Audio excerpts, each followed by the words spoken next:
C5N. Mire, son horas decisivas en varias cuestiones. Me parece que hay un sendero, que hay una estela que comienza a delinearse para la Argentina y que en ese contexto, este momento singular, impar, como yo siempre le digo, ha tomado una connotación mucho mayor. Me parece también que en estas circunstancias conviene reflexionar, conviene adentrarnos sobre todo en lo que son las cuestiones básicas que nos recorren transversalmente. Y dentro de ese contexto, pensar la economía, pensar lo social, pero también pensar la justicia como uno de los elementos constitutivos de cualquier sociedad que quiera tener un desarrollo con inclusión y un desarrollo con igualdad. Y la Argentina lo es, por tradición, por cultura y también, creo yo, por ambición de todos nosotros, que queremos una sociedad más justa. En ese contexto, el presidente de la Nación, Alberto Fernández, hoy tuvo varios conceptos que voy a ir compartiendo con usted en este arranque, en este editorial, y que a mí me parece que logra un efecto encomiable en algún punto. Esto es escalar, yo le iba a decir un conflicto, pero en rigor es escalar algo que ya es una crítica que se ha erigido prácticamente en estos 2 primeros años de gobierno de parte del presidente Alberto Fernández, de parte de la institución presidencial, y aquí incluyo también a la vicepresidenta Cristina Fernández de Kirchner, con respecto al rol, con respecto al papel, pero también al comportamiento que ha tenido la justicia y sobre todo sus estamentos más altos, quienes son responsables del funcionamiento de la justicia en la República Argentina, quienes son aquellos que tienen que velar por un funcionamiento correcto. La justicia es fundamental en cualquier sociedad, es la que decide aquello que está bien de aquello que no lo está, es la que marca el camino. Y a partir de ese momento uno podría pensar también la que se corresponde con un comportamiento de lo ético y de la moral, pero sobre todo de la ética, que es lo que también va a configurar aquello que está bien de aquello que está mal. En los últimos días hemos tenido un capítulo más de lo que es esta secuencia realmente lamentable del espionaje ilegal en la República Argentina. Usted me va a decir que hay muchos problemas en la Argentina y que el espionaje es algo que lo toca de lejos, es algo que queda casi para las películas del pasado. Es algo que nos remite incluso en su momento al peor momento de la Argentina, como fue la última dictadura cívico-militar. Pero sin embargo, déjeme decirle que hemos tenido un nuevo capítulo en los últimos años y que recién ahora comienza a verse. Recién ahora tenemos una noción y una connotación también de lo que ha significado y de los efectos que ha tenido, porque lo más importante de todo esto es empezar a vislumbrar, a discernir, a separar aquello que tiene que ver con el gran titular, aquello que de alguna manera nos referencia con la situación periodística, el recorrido que hacemos de un contenido, pero ¿cuál ha sido el impacto? ¿Cuál ha sido el efecto? ¿En qué lugar se nota que ese espionaje tuvo una correlación directa con un disciplinamiento social, con un control social, con la posibilidad de controlar a alguien que podía oponerse a lo que había querido poner en marcha y puso en marcha efectivamente el gobierno del expresidente Macri? La Gestapo antisindical es un capítulo más de esa secuencia. La Gestapo antisindical es la evidencia concreta de aquello que muchas veces buscan tergiversar los medios afines a aquel gobierno que ahora se han devenido en una especie de defensa articulada. Porque si yo le preguntase, bueno, ¿cuáles son los interrogantes que quedan una vez que uno ve la situación de una mesa propiamente dicha en un determinado lugar, donde lo que se define no es la persecución solamente de un sindicato, de un sindicalista, sino además lo más grave en términos institucionales es que allí se trataban de armar causas y se armaban causas judiciales fraudulentas a ojos de la verdad para perseguir y al mismo tiempo para disciplinar, para poder hacer todo con absoluta impunidad? Esto era lo que se buscaba y esto es lo que se logró. Y hoy el presidente de la Nación, Alberto Fernández, una vez más, pero creo yo importantísimo por cierto, lo puso en relieve. De los temas que habló el presidente, este fue el principal: la Gestapo antisindical, la forma en la cual se perseguían opositores, la forma en la cual se domesticaban, se disciplinaban aquellos que no estaban de acuerdo o que en todo caso podían llegar eventualmente y potencialmente a oponerse a las formas del control social que quería instrumentar el gobierno del expresidente Macri. Comparto con usted el primero de los conceptos del presidente. Yo mando a un ministro mío, a un viceministro mío, a un intendente mío, a que se reúna con un grupo de empresarios y con unos agentes de servicios de inteligencia para organizar la manera en que van a inventar causas para meter preso a una persona. Si ella cree que eso es una acción institucional, yo me rindo. Yo me rindo. Eso es definitivamente un delito. Y si ella cree que eso es algo institucional, yo ya, entonces, todo lo que aprendí sobre el Estado de Derecho está mal. En un Estado democrático no se espía a los ciudadanos, no se habla con los jueces, ni se inventan causas contra nadie. Bueno, más claro, imposible. El presidente de la Nación lo ha hecho una vez más, en este caso para mí, afortunadamente, en un contexto donde resulta cada vez más grave que uno pueda poner este capítulo en un contexto, y ese contexto lo que está contando es una historia, y esa historia lo que dice es que en la Argentina, una vez más, se ha dado la persecución de características políticas con una finalidad que seguramente analizaremos en un instante nada más, pero se ha dado de forma totalmente ilegal, a través de un espionaje, a través de una persecución, a través del encarcelamiento, que no respetó ningún tipo de Estado de Derecho. Mire, no queda ninguna duda, me parece a mí, pero igual se lo pregunto. Se lo pregunto porque no quiero inducirlo absolutamente nada. Si en la Argentina no se utilizaron las persecuciones a través del espionaje ilegal como una forma sistémica de perseguir, si no había un sistema montado, si esto no era un modus operandi permanente, si no se gobernó de esa manera, si no hubo una especie de filosofía del poder llevada a cabo y esbozada a través del espionaje ilegal, si no se controlaba, si no se chantajeaba, si eventualmente todavía no se está haciendo, y esa es la gran pregunta. Pero por otro lado, lo que yo le decía, lo más grave, el armado de causas judiciales, la utilización de la justicia como un ariete, como un resorte para ese disciplinamiento y ese control social.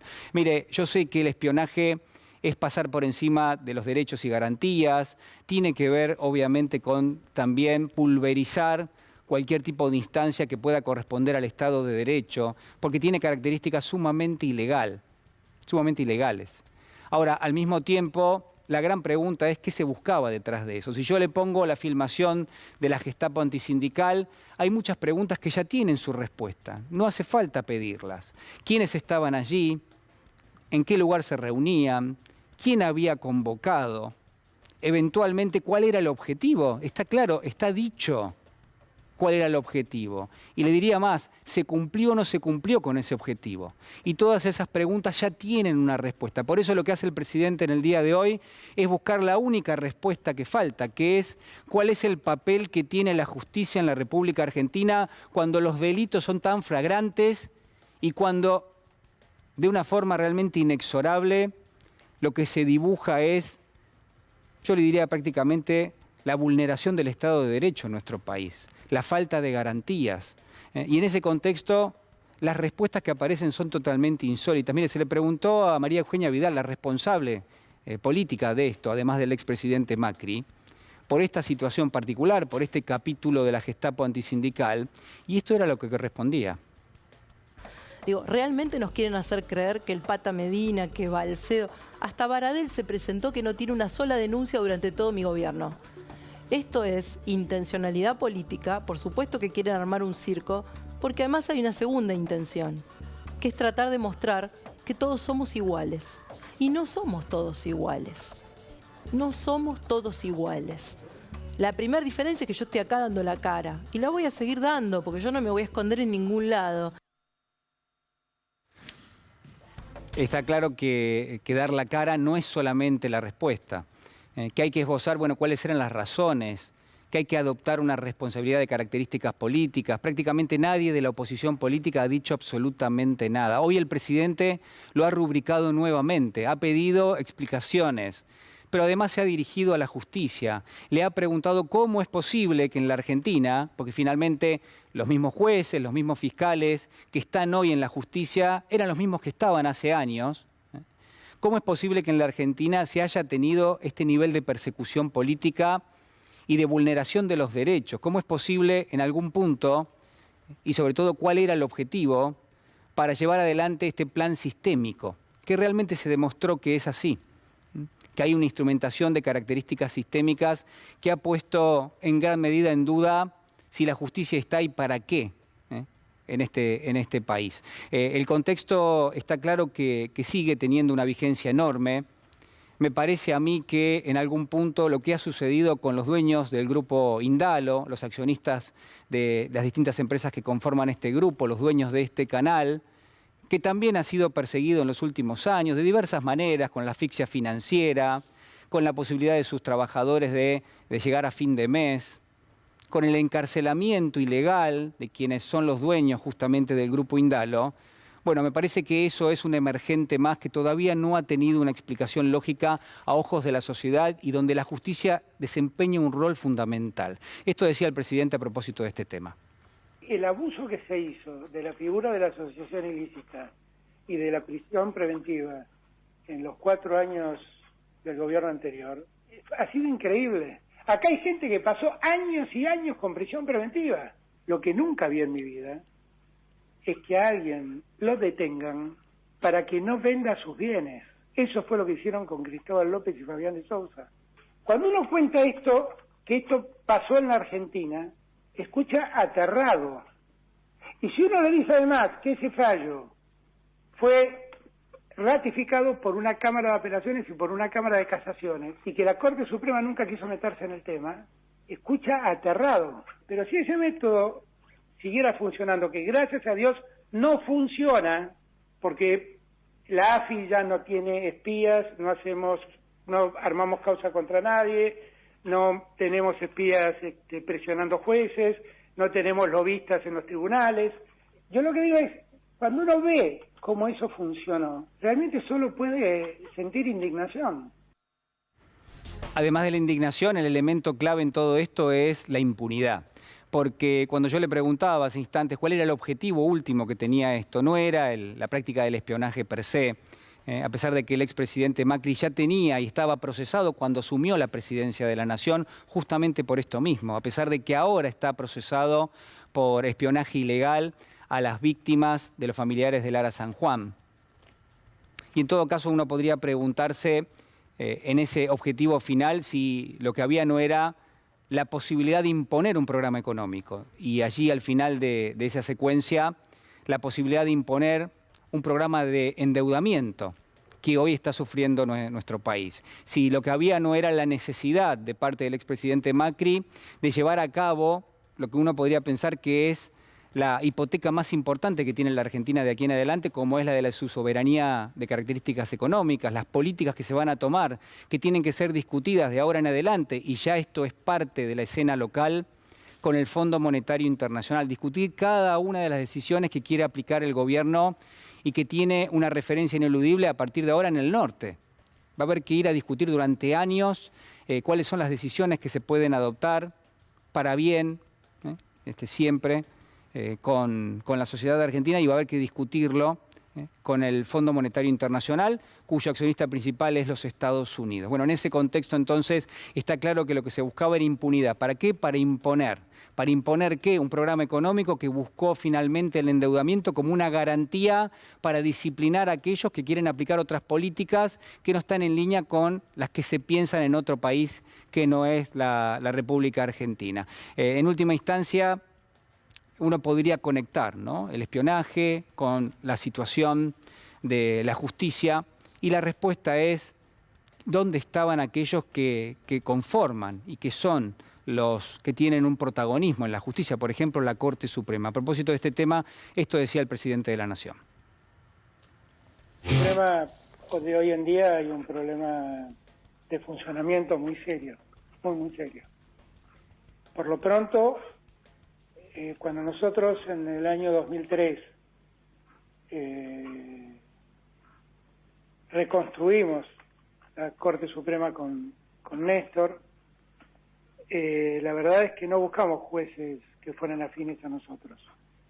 Y así llegaron Elena Hayton, Lorenzetti, Zapparoni, Carmen Argibay, que fue tan importante. Y se quedaron inclusive en la Corte todos miembros de la Corte que merecían todo nuestro respeto. 3, que eran Belucio, Petracchi y Carlos Sainz.